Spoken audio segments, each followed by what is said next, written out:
শুকর আদায় হবে না, এখানে রোজা রাখতে হবে। নবী করিম সাল্লাল্লাহু আলাইহি সাল্লাম বললেন, তোমরাও রোজা রাখো আমার সাহাবীরা, তবে ওদের সাথে যেন মিলে না যায়। ওরা রাখে একটা, তোমরা দুইটা রাখতে পারো, তিনটা রাখতে পারো, একটা আগে অথবা একটা পরে। আমি সংক্ষেপে শুধু শুকরটা বোঝানোর জন্য এই হাদিসটা আপনাদের সামনে পেশ করেছি। তাহলে সব জিনিসের শুকর আদায় আলহামদুলিল্লাহ বলে হবে না, জোরে বলেন না। এখন আল্লাহ তাআলা আমাদেরকে নিয়ামত দিয়েছেন। কি নিয়ামত বলেন তো? কি নিয়ামত? একটা নিয়ামত বলেন আপনারা। আছে কোনো নিয়ামত আছে?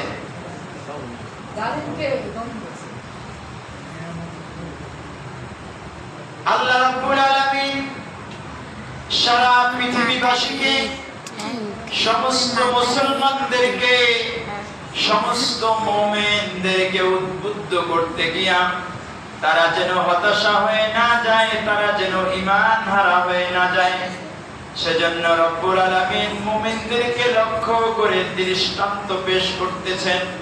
আল্লাহ পাক বলেছেন, ওয়াযকুরু ইযা আনতুম কালিলুম মুস্তাদআফুনা ফিল আরদ তাখাফুনা ইয়াতাখাফফাকুমুন নাস ফাআওয়াকুম ওয়া আইয়াদাকুম বিনাসরিহি ওয়া রাযাকাকুম মিনাত তাইয়্যিবাতি লাআল্লাকুম তাশকুরুন। আল্লাহু আকবার। সূরাতুল আনফাল আয়াত নাম্বার 26। কত আয়াত? সূরা নাম্বার 8, পারা নাম্বার 9। আল্লাহ তাআলা বলেন, স্মরণ করো সেই সময়ের কথা যখন তোমরা ছিলে অল্প কয়েকজন মাত্র, তোমাদেরকে সমাজের মানুষেরা দুর্বল করে রেখেছে। তোমাদেরকে আমরা দুর্বল না? এমন দুর্বল আমরা ছিলাম, অনেক মসজিদ কমিটির মধ্যে আমাদের জায়গা হয় নাই। সত্য না মিথ্যা? আমাদের কাছে সব ফ্যামিলি থেকে মেয়ে দিবে না। সত্য না মিথ্যা? আমাদেরকে বিভিন্ন জায়গায় স্থান দেওয়া হয় নাই।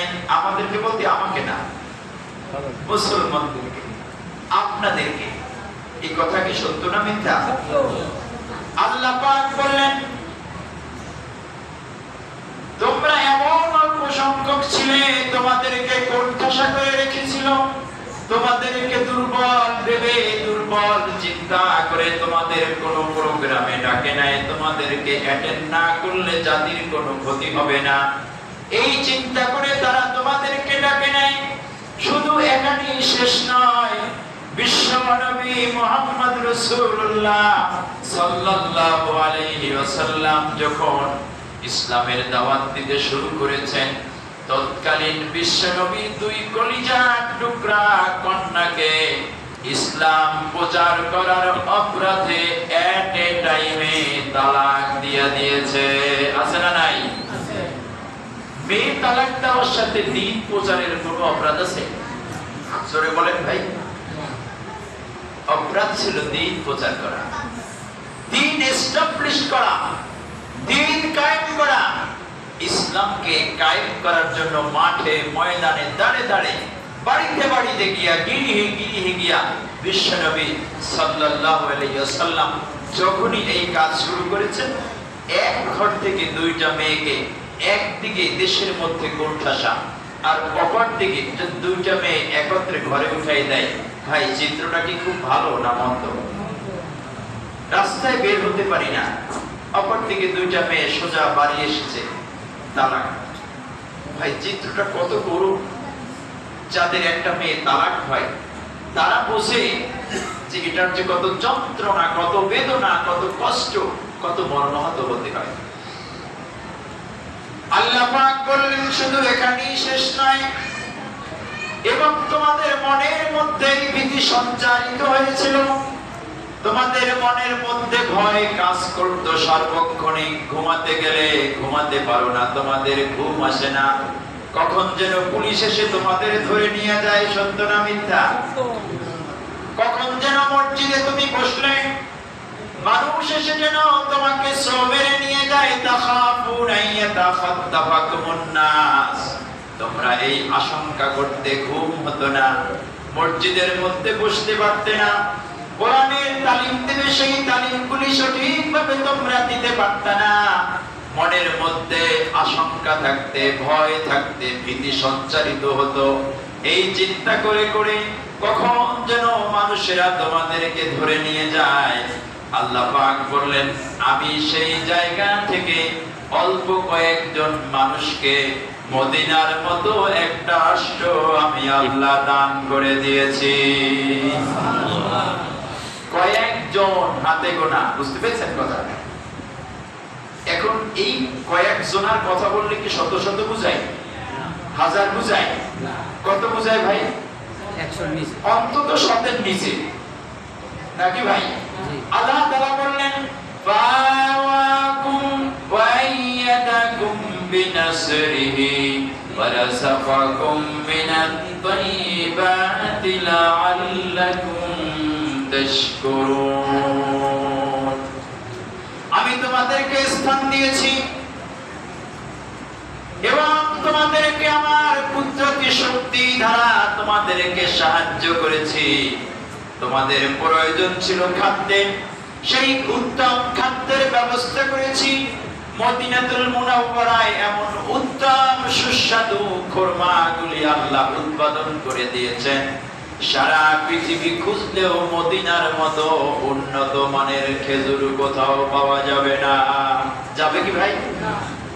এত উন্নত, দামিও 10,000, 15,000, 20,000 টাকা দামের কেজির খেজুর আছে না নাই?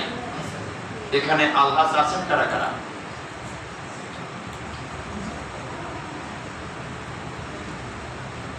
আল্লাহ তাআলা বললেন, তোমাদের দেশ দিয়েছি, সাহায্য করেছি, শক্তি দিয়েছি, বাকি ছিল খাদ্য, আমি আল্লাহ ব্যবস্থা করেছি। ওয়ালা সাফাকুম মিনাত তাইয়্যিবাত, উত্তম খাদ্য দিয়েছি। এখন কি? লাআল্লাকুম তাশকুরুন, যাতে তোমরা আমার কৃতজ্ঞতা আদায় করতে পারো। এখন খাদ্য দিলেন, দেশ দিলেন, এখন কৃতজ্ঞতা আদায় কি? সুবহানাল্লাহ, আলহামদুলিল্লাহ, আল্লাহু আকবার, এগুলি বলে না ভাই? আমার কথা শুনতেছেন আপনারা? কষ্ট পান না তো আপনারা? আল্লাহ তাআলা দেশ দিলেন, শক্তি দিলেন, খাদ্যের ব্যবস্থা করে দিলেন। ভাই, এরপর আর কোনো টেনশন থাকে? যেই ব্যক্তির ঘরে খাদ্য আছে, ঘর আছে, বাসা ভাড়া দেওয়া লাগে না, তার কি চাকরির টেনশন আছে? জোরে বলেন। তার কি ব্যবসার টেনশন থাকে? সকাল হলেই কি তিনি টেনশন ফিল করবেন যে আজকে ছেলে মেয়ে নিয়ে বাজার করবো অনেক দিয়া, খাবার খাবো অনেক দিয়ে, এরকম কোনো টেনশন আছে? আল্লাহ পাক বললেন, তোমাদেরকে বাসস্থান দিয়েছি, তোমাদের শক্তি সঞ্চারিত করেছি এবং তোমাদেরকে উত্তম খাদ্য দান করেছি, যাতে করে তোমরা আমার নিয়ামতে শুকর আদায় করতে পারো। এখন দেশ দিলেন, শক্তি দিচ্ছেন, এখন কাজ কি ভাই? দেশ সংস্কার করা। দেশ সংস্কারের জন্য কাজ করলেই আল্লাহ তাআলার নিয়ামতের শুকর আদায় হয়ে যাবে। যদি আল্লাহ তাআলা দেশ সংস্কার দরকার নাই, সমাজ সংস্কারের দরকার নাই, তাহলে শক্তির দরকার ছিল কোনো? জোরে বলেন। আমাকে তোমার একটা জায়গা, একটা দেশ দেওয়ার দরকার ছিল? শক্তি দিলেই তো হয়েছে যে তুমি এখানে বসে খাওয়া দাও, আল্লাহ বিল্লাহ করো, খাদ্য দিয়েছি, শুধু মসজিদে খাদ্য আসতে থাকবে অথবা তোমার বাসায় খাদ্য যাইতে থাকবে, খাবা, আল্লাহ বিল্লাহ করবা, তাই না ভাই? দেশ দিলেন, এই কথাটা বললেন। আল্লাহ পাক এজন্য বলেছেন, আমি তোমাদেরকে একটা ভূখণ্ড দান করেছি, এখন ভূখণ্ডকে চাষাবাদ করে, সংস্কার করে, এই ভূখণ্ডের যে সমস্ত মানুষেরা বেদিন রয়েছে, যে সমস্ত মানুষেরা দিন বোঝে না, যে সমস্ত মানুষেরা দিনের তীব্র বিরোধিতা করেছে, সেই মানুষদেরকে সুন্দরভাবে, উত্তম ভাবে দাওয়াত দিয়ে সেই মানুষদেরকে ইসলামের আহ্বান জানাও। এখন হলো কাজ এটা। এরকম কোন সিচুয়েশন আমাদের আছে? নাই। এরকম কোন পরিবেশ আমাদের নাই? আছে আছে না নাই? আছে। না থাকলে বলবো না, থাকলে বলবো। আছে। এখন আল্লাহ তাআলা বলছেন ইন তাস্তাফতিহু ফাকাদ জাআকুমুল ফাত ওয়া ইন তানতাহু ফাহুয়া খায়রুল লাকুম ওয়া ইন তাউদু নাউদ ওয়া লান তুগনিয়া আনকুম ফিয়াতুকুম শাইআন ওয়ালাউ কাথরাত ওয়া আন্নাল্লাহা মা'আল মুমিনিন। আল্লাহু আকবার। আরো জোরে বলেন আল্লাহু আকবার। সূরাতুল আনফাল আয়াত নাম্বার 19 কত? 19। আল্লাহ পাক বলেছেন তোমরা যেই বিজয়ের জন্য অপেক্ষা করতেছো, তোমরা যেই বিজয়টা চাও, তোমরা যেই মীমাংসাটা চাও, তোমরা যেই বিজয়ের জন্য দীর্ঘদিন আন্দোলন করেছেন, আপনারা করছেন না করেন নাই? করছি। আলোচনা কি আপনাদের বিপক্ষে যাচ্ছে না? না, ঠিক আছে। তোমরা যেই মীমাংসাটা চাও, ইন তাস্তাফতিউ ফাকাদ জাআকুমুল ফাতহু, সেই মীমাংসাটা রব্বুল আলামিন কয়েকদিন সামনে রেখে দিয়েছেন। একটু সামনে গেলে পেয়ে যাবা। কি বলছেন? তোমরা যে মীমাংসাটা চাও, যে সমাধানটা চাও, যে বিজয়টা চাও, একটু সামনে যাও, পেয়ে যাবা। এরপর আল্লাহ তাআলা বললেন কি, তোমাদের এই বিজয় ঠেকানোর জন্য একটা শ্রেণী উঠে পড়ে লেগেছে না লাগে নাই? জোরে বলেন। এই বিজয়কে ঠেকানোর জন্য একটা শ্রেণী অন্যায়ভাবে আক্রমণ করেছে না করে নাই? সবাই বলেন। আমি কিন্তু কাউকে উদ্দেশ্য করে বলছি না, বর্তমান প্রেক্ষাপট বলতেছি। শুকর আদায় করব কেন, শুকর আদায়ের ধরনটা কি, এটা বর্তমান না? আমি এজন্য বর্তমানটাই বলতেছি আর কয়েকদিনের অতীতটা বলতেছি। আল্লাহ পাক বললেন তোমরা যে মীমাংসাটা চাও, সেই মীমাংসাটা সামনে রয়েছে। এই মীমাংসায় তোমরা যারা বিরোধিতা করো, তোমরা যারা হামলা করো, গুলি বর্ষণ করো, মানুষদের উপর অন্যায়ভাবে আক্রমণ করো, তোমরা তোমাদের আক্রমণগুলি বন্ধ করো। কে বলছেন? আল্লাহ কি এটা জানে যে এরকম আক্রমণ শুরু করবে? আমাদের পুলিশ ভাইরা গুলি করবে, এটা কি আল্লাহ জানে? জোরে বলেন জানে।